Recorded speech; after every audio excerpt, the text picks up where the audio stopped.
నిన్నటి కార్యక్రమం ఆల్రెడీ అందరూ మీడియా ద్వారా చూశారు. ప్రతినిధుల సభ మీరు అడిగినట్లు యువత మీద ఫోకస్ చేయడం అనేది ఇప్పుడు కాదండి, ఎలక్షన్ ముందు నుంచి కూడా నారా చంద్రబాబు నాయుడు గారు 40% మేము యూత్కి సీట్లు ఇస్తామని మొదలుపెట్టారు.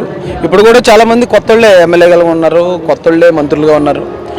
యూత్ని ముందుకు తీసుకెళ్లడంలో ఈ భారతదేశంలోనే మొట్టమొదటి ఉండే పార్టీ తెలుగుదేశం పార్టీ అండి. నిన్నటి కార్యక్రమంలో కూడా అత్యధిక శాతం యూత్ దీనిలో పార్టిసిపేట్ చేయడం జరిగింది. అంటే యువత రాజకీయాల వైపు వస్తేనే ఒక మంచి సమాజాన్ని మనం చూడగలుగుతాం.